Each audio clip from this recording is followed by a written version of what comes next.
Hello friends, स्वागत है आपका मेरे इस चैनल पे।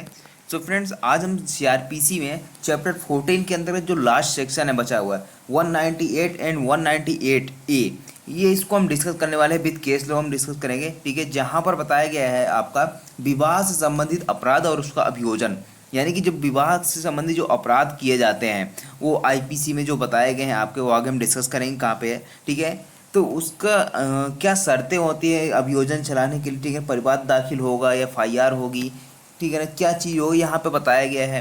तो ये सारी चीज़ें डिस्कस करेंगे इस सेशन में, ठीक है। तो बने रहेंगे एंड तक हमारे साथ। चलिए स्टार्ट करते हैं। इस वीडियो को लाइक करें, हमारे चैनल को सब्सक्राइब कर बेल आइकन जरूर प्रेस करें हमारी न्यू वीडियो सबसे पहले देखने के लिए। तो सबसे पहले तो बात करेंगे यहाँ पे जो आईपीसी का चैप्टर 20 है वो क्या बात करता है, विवाह संबंधी अपराधों के विषय में। अब यहाँ पे विवाह से संबंधी अपराध कौन कौन से हो सकते हैं ये बताया गया। सबसे पहले तो देखिए 493, जहाँ पर विधिपूर्ण विवाह का प्रवंचना से विश्वास उत्प्रेरित करने वाले पुरुष द्वारा कारित सहवास, ठीक है, ये हो गया। ये दोबारा विवाह कर लेते हैं, ये पति या पत्नी की जीवित है, फिर उसके जीवित रहते हुए दूसरा विवाह कर लेते हैं, ठीक है, उससे संबंधित अपराध है।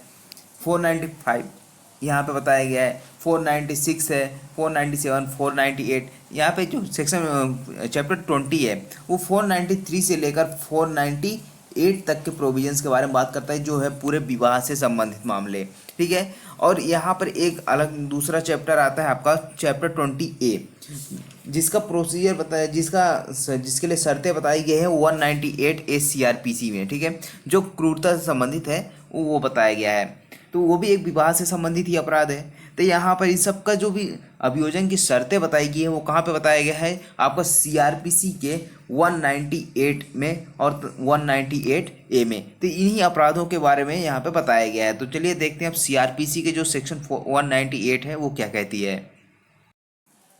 अब यहाँ पर 198 क्या बात करता है, विवाह के विरुद्ध अपराधों के लिए अभियोजन। अभी हमने जो पढ़ा था विवाह के विरुद्ध अपराध जितने भी पढ़े 493 से लेकर 498 तक के जितने भी प्रोविजंस में यहाँ पे अपराध बताए गए हैं चैप्टर 20 ऑफ आईपीसी में, उसके बारे में यहाँ पे अभियोजन के बारे में बताया गया है, ठीक है। तो चैप्टर 20 के अधीन दंडनीय अपराध का संज्ञान ऐसे अपराध से व्यथित व्यक्ति किसी व्यक्ति द्वारा किए गए परिवाद पर ही करेगा, अन्यथा नहीं। अभी हमने जो थंबनेल में देखा था कि एफआईआर पर होती है परिवाद पर, जो विवाह के विरुद्ध अपराध है, तो यहाँ पर बता दिया गया है कि केवल परिवाद पर ही यहाँ पे करता है, अन्यथा नहीं करता है, ठीक है। तो यदि आपके विवाह के विरुद्ध अपराध हुए आपके साथ तो आपको क्या करेंगे, आप कंप्लेंट फाइल करेंगे, यहाँ पे एफआईआर नहीं की जाएगी। अब यहाँ पे जो कंप्लेंट फाइल की जा रही है वो किसकी कौन करेगा यहाँ पे कंप्लेंट, तो वही कंप्लेंट करेगा जिसके विरुद्ध यहाँ पे अपराध हुआ, यानी जो व्यथित व्यक्ति है, एग्रीव पार्टी है, ठीक है, एग्रीव पार्टी है, उसी के द्वारा यहाँ पे परिवाद दाखिल किया जाएगा, अन्य किसी के द्वारा भी यहाँ पे दाखिल नहीं किया जाएगा। ये तो हो गया जनरल प्रिंसिपल, ठीक है, सामान्य सिद्धांत ये हो गया कि जो व्यथित व्यक्ति है उसी के द्वारा यहाँ पे केस फाइल किया जाएगा, यानी परिवाद दाखिल किया जाएगा। अब यहाँ पे कुछ एक्सेप्शन बताए गए हैं कि यदि जो यहाँ पे व्यथित व्यक्ति के अलावा यानी एग्रीव पार्टी के अलावा भी कौन क्या कर सकते हैं, यहाँ पे परिवाद दाखिल कर सकते हैं। ये किन किन केसों में आएगा तो यहाँ पे बताया गया है, परंतु यानी प्रोवाइजो जो दिया गया है यहाँ पे 3 प्रोवाइजो बताए, मतलब प्रोवाइजो के अंदर 3 खंड बताए गए हैं, ए बी और सी, ठीक है। अब इन तीनों में जो ए नंबर का पॉइंट है इसके साथ आपको पढ़ना है सब सेक्शन 3, ठीक है, ये हो गया। अब बी नंबर का जो वहाँ यहाँ पे क्लॉज बताया गया है इसके साथ आपको पढ़ना है sub section 4 and sub section 5, इन दोनों को इसके साथ पढ़ना है, ठीक है। तो सबसे पहले हम यहाँ पे पहला क्लॉज पढ़ें तो यहाँ पे बताया गया है कि जहाँ ऐसे व्यक्ति 18 वर्ष से कम आयु का है अथवा जड़ है, पागल है, रोग अंग शैथिल्य से कारण परिवाद करने के लिए असमर्थ है, यानी इनकैपेबल है कि वो परिवाद कर सके। क्यों? क्योंकि वो 18 वर्ष से कम का है, जड़ है यानी इडियट है, पागल टाइप का है, उसको कई ऐसा रोग है या फिर अंग शैथिल्य के कारण परिवाद दाखिल नहीं कर सकता है, या फिर कोई ऐसी स्त्री है, यानी व्यक्ति के अंतर्गत जो वहाँ पे बताया गया है कि कौन सा व्यक्ति फाइल करेगा, जो व्यथित व्यक्ति। अब व्यक्ति के अंतर्गत चाहे स्त्री हो चाहे पुरुष हो, दोनों आते हैं, ठीक है। तो ये कौन से सेक्शन में बताया गया है आईपीसी के जो डेफिनेशन क्लॉज में, आप ये मुझे कमेंट बॉक्स में कमेंट करके बताएंगे। तब यहाँ पे मान लीजिए यदि ऐसी स्त्री है जिसके विरुद्ध अपराध हुआ है, जो व्यथित व्यक्ति है, और वो क्या है, वो स्त्री स्थानीय रूढ़ियों और रीतियों के अनुसार लोगों के सामने नहीं आती है, तब उसके बिहाफ पे क्या कर सकता है, कोई भी अन्य व्यक्ति परिवाद दाखिल कर सकता है। लेकिन कंडीशन यहाँ पे एक लगा दी कि न्यायालय की इजाज़त से ही परिवाद करेगा, ठीक है ना। तो यहाँ पे कोई अन्य व्यक्ति परिवाद दाखिल कर रहा है तो फिर उसको क्या करना होगा, न्यायालय की इजाज़त लेनी होगी, ठीक है, with the leave of court, ठीक है, विदाउट लीव यहाँ पे परिवाद दाखिल नहीं किया जाएगा। अब इसके साथ हमने बताया था कि जो सब सेक्शन 3 है उस वो पढ़ना है आपको, ठीक है। तो यहाँ पे पढ़ते हैं सब सेक्शन 3, इसका क्या कहता है। तो सब सेक्शन 3 कहता है कि जहाँ उपधारा 1 के परंतु के खंड का, यानी कि जो अभी हमने पढ़ा, उसके अधीन आने वाले किसी मामले में 18 वर्ष से कम आयु के व्यक्ति, पागल व्यक्ति की ओर से किसी ऐसे व्यक्ति का परिवाद किया जाना है। यानी कि कोई व्यक्ति है जो परिवाद दाखिल कर रहा है, क्यों कर रहा है, किसी व्यक्ति की ओर से जो 18 वर्ष से कम का है, ठीक है, या फिर पागल व्यक्ति है उसकी ओर से परिवाद कर रहा है। और यदि मान लीजिए किसी सक्षम प्राधिकारी द्वारा जिस पागल व्यक्ति या फिर अवयस्क व्यक्ति की ओर से परिवाद दाखिल किया जाना है, उस व्यक्ति का कोई संरक्षक नियुक्त किया गया है, तो सबसे पहले वह व्यक्ति जो परिवाद दाखिल करना चाहता है वो पहले क्या करेगा, संरक्षक के यहाँ पे सूचना देगा, संरक्षक को सूचना देगा और सुनवाई को उचित अवसर दिया जाएगा न्यायालय के द्वारा, ठीक है। तब यहाँ पे न्यायालय क्या करेगा, ऐसे इजाज़त वाले आवेदन को मंजूर करेगा, अदरवाइज यहाँ पे मंजूर नहीं करेगा, ठीक है। तो जो वहाँ पे हमने पहला क्लॉज पढ़ा ए नंबर का, ठीक है, प्रोवाइजो के अंतर्गत, तो यदि 18 वर्ष से कम आयु पागल व्यक्ति जो भी है उसको संरक्षक नियुक्त किया गया है और कोई व्यक्ति परिवाद दाखिल करना चाहता है उसके बिहाफ पे, तो सबसे पहले क्या करना होगा, सूचना देनी होगी उसको, किसके, संरक्षक को, और सूचना दिलवाएगा और सुनवाई को उचित अवसर देगा। कौन देगा, न्यायालय देगा, और न्यायालय तभी इसके जो परिवाद दाखिल करना चाहता है उसका आवेदन मंजूर करेगा, अदरवाइज यहाँ पे मंजूर नहीं करेगा। अब पढ़ते हैं यहाँ पे, नेक्स्ट आता है आपका क्लॉज बी। अब क्लॉज बी में क्या कहा गया है कि जहाँ ऐसा व्यक्ति पति है, यानी कि हस्बैंड के बारे में यहाँ दूसरी जो क्लॉज है हस्बैंड के बारे में बताया गया है। तो ऐसा व्यक्ति क्या है, संघ के सशस्त्र बलों में से किसी में से ऐसी परिस्थितियों में सेवा कर रहा है जिसके बारे में उसके कमान ऑफिसर ने प्रमाणित किया है कि उनके कारण उसे परिवाद कर सकने के लिए अनुपस्थिति छुट्टी प्राप्त नहीं हो सकती है। वहाँ उपधाराचार्य को बंधुओं के अनुसार पति द्वारा अपराधी कोई अन्य व्यक्ति की ओर से परिवाद कर सकता है। अब यहाँ पर क्या बताया गया है कि यदि मान लीजिए जो हस्बैंड है और उसके विरुद्ध ऐसा विवाह के संबंधित अपराध हुए हैं जो चैप्टर 20 में बताया गया है आईपीसी के। अब वहाँ पर क्या होता है कि जो व्यक्ति है ये वो पति है, और पति कहाँ पे है, संघ के सशस्त्र बलों में। संघ के सशस्त्र बल यानी कि या तो आर्मी में है, नेवी में है, एयर फोर्स में है, यहाँ पे कहीं भी यहाँ पे पोस्टेड है।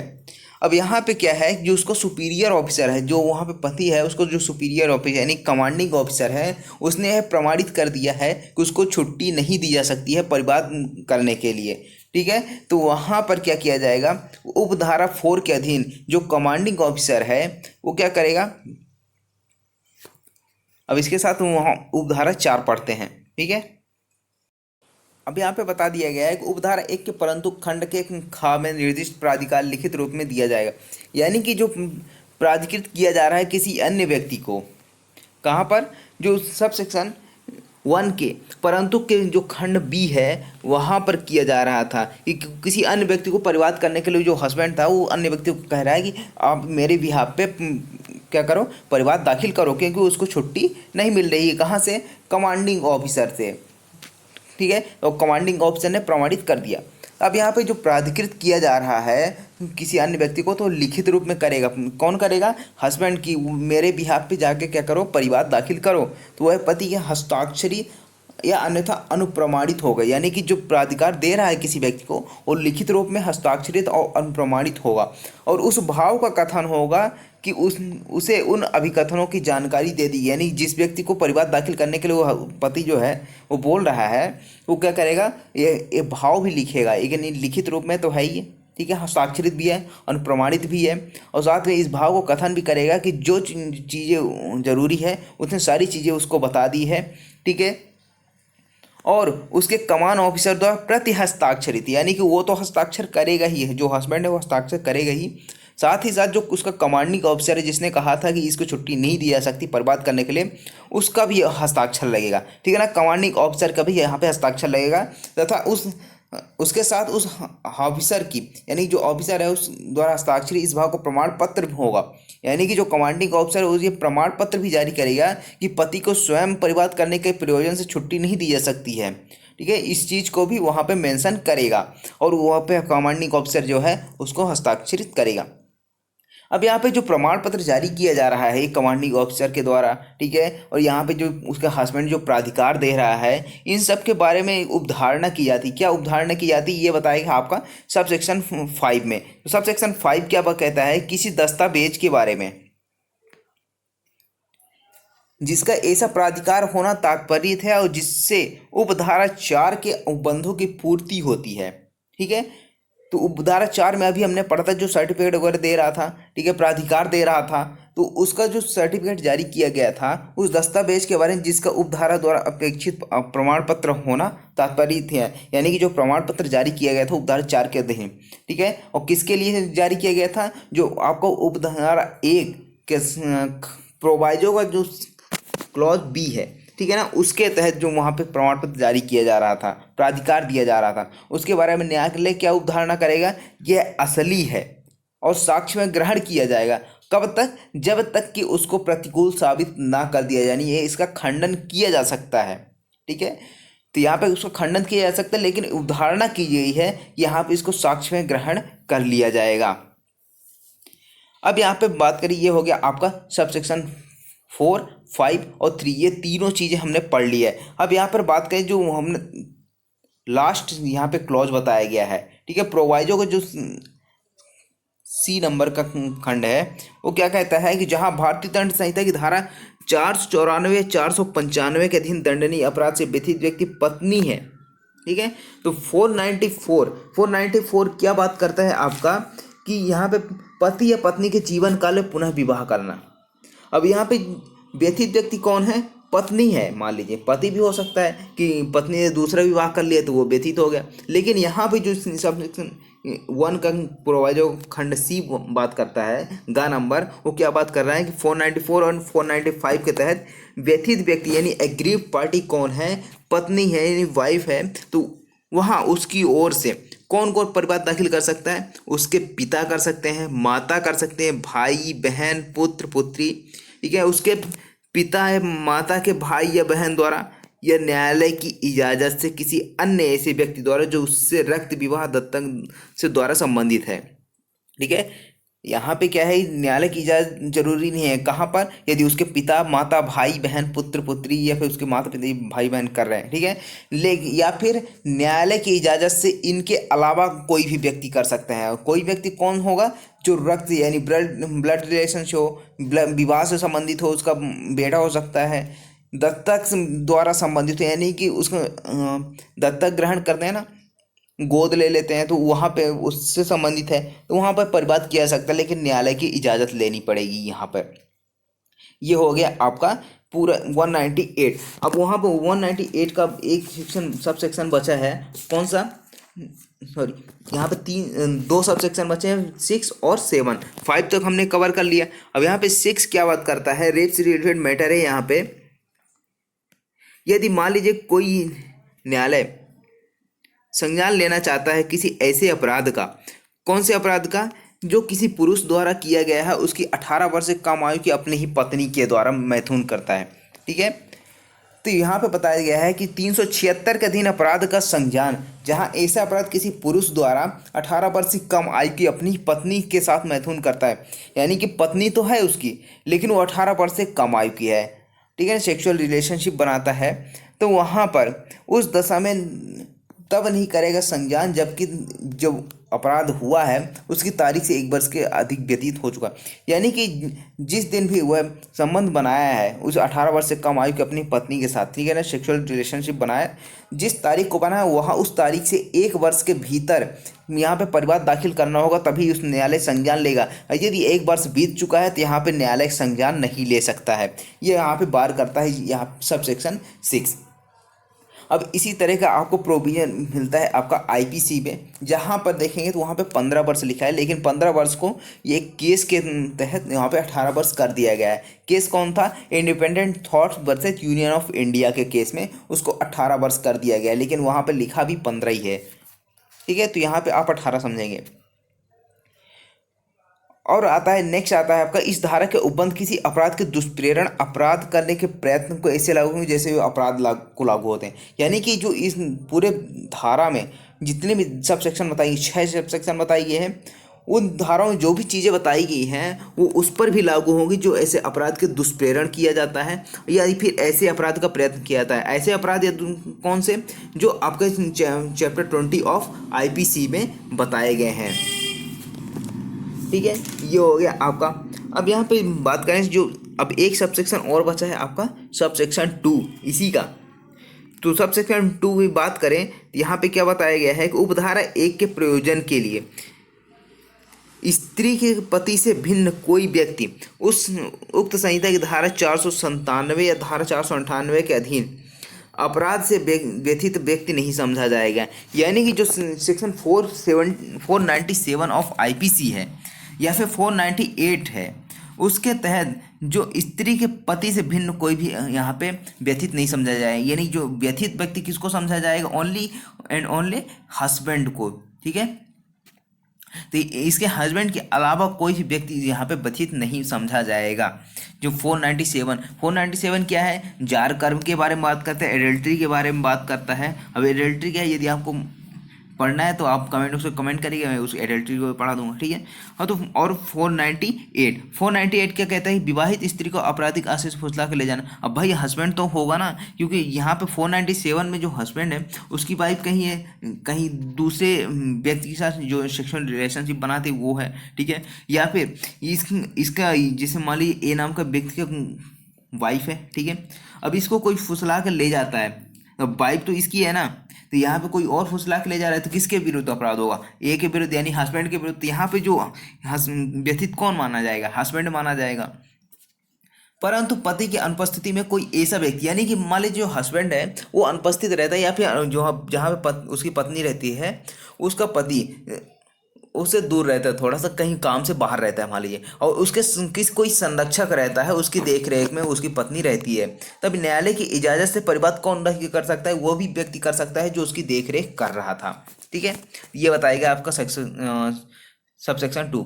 आई होप आपको ये 198 समझ में आया होगा। ये पूरा जो यहाँ पे बताया गया चैप्टर 20 का उसके बारे में बताया गया है। ठीक है, अब यहाँ पे बात करें 198A किसके बारे में बताता है? जो आपका सेक्शन 498A है। ठीक है, किसका? आईपीसी का। आईपीसी का 498 किसके बारे में है? पति या पति के नातेदारों द्वारा क्रूरता के विषय में, यानी क्रूअल्टी से संबंधित यहाँ पे एक अलग से पूरा चैप्टर बना दिया है जिसमें सिर्फ एक ही सेक्शन है। ठीक है, कौन सा? 498A। आपको इससे याद रखने में भी आसानी होगा। ठीक है ना, विवाह संबंधित जो अपराध होते हैं वो कहाँ पे बताए गए हैं? चैप्टर 20 के 493 से लेकर 498 तक। ठीक है, तो जो 198 में इसका वो बता देगा, शर्तें वगैरह बता दी गई। अब 498A क्या बात करता है? क्रूरता से संबंधित। तो यहाँ पे भी क्रूरता से संबंधित कहाँ पे है? 198A में यहाँ पे इसका अभियोजन शर्तें के बारे में बता दिया गया है। ठीक है, अब ये जोड़ा कब गया था? 1983 में ये जोड़ा गया था।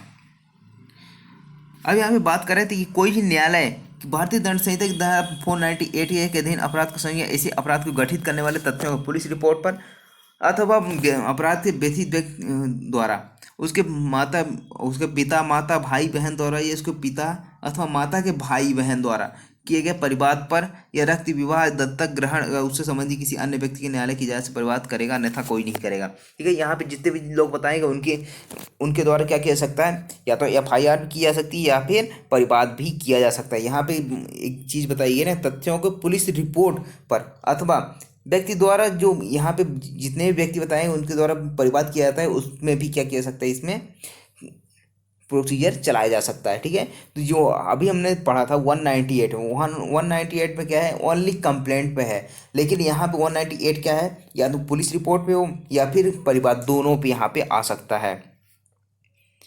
अब 198B ये अपराध का संज्ञान के बारे में बात करता है कि कोई न्यायालय भारतीय दंड संहिता की धारा 376 बी के अधीन दंडनीय किसी अपराध का, जहां व्यक्तियों में वैवाहिक संबंध है, उन तथ्यों को जिनसे पत्नी द्वारा पति के विरुद्ध परिवाद फाइल किए जाने या किए जाने पर अपराध गठित होता है, प्रथम दृष्टया समाधान होने पर सिवाय संज्ञान नहीं करें। यानी कि उसको प्राइमा फेसाई लगता है कि ऐसा अपराध हुआ है तभी उसका संज्ञान लेगा, अदरवाइज यहाँ पे संज्ञान नहीं लेगा। अब ये जो 376 बी है वो 376 बी किस बारे में है? 376 आपका बात करता है कि पति द्वारा अपनी पत्नी के साथ पृथककरण के दौरान मैथुन, यानी कि जो सेक्सुअल इंटरकोर्स उसके बाद हस्बैंड के द्वारा किया जा रहा है कि जबकि ड्यूरिंग सेपरेशन हो, ठीक है, यानी कि उसके पास कोई डिग्री हो, कोई परिवाद फाइल कर दिया गया है और फिर भी वहाँ पे क्या किया जा रहा है, हस्बैंड के द्वारा सेक्सुअल रिलेशन बनाया जा रहा है वाइफ के द्वारा, तो यहाँ पर उसके बारे में यहाँ पे बताया गया है। यदि प्राइमा फेसाई लगता है कि यहाँ पे अपराध हुआ है तभी उसका संज्ञान लेगा, अदरवाइज यहाँ पे समाधान होने के सिवाय इसका संज्ञान नहीं लेगा। अब इसके बाद 199 हमने पहले ही समझा दिया है, ठीक है, मानहानि से संबंधित है, वीआईपी डिफेमेशन वगैरह से संबंधित है। और इसका जो 199 का जो प्रोसीजर बताया गया है ना, आपको देखेंगे तो यहाँ पे सेक्शन 237 सीआरपीसी में बताया गया है, ठीक है, वहाँ पे आप देखेंगे तो यहाँ पे आपको मिल जाएगा। इसको हम आगे डिस्कस करेंगे, ठीक है, जब यहाँ पे पढ़ेंगे हम ट्रायल वाले चैप्टर, उसमें हम इसको डिस्कस करने वाले हैं। तो आई होप आपको समझ में आया होगा। नेक्स्ट हम पढ़ने वाले हैं चैप्टर 15 जो मजिस्ट्रेट से परिवाद किया जाता है, ठीक है, तो इसके बारे में पढ़ने वाले हैं नेक्स्ट लेक्चर में। तो बने रहेगा हमारे साथ। Thank you so much for watching legalisation sir.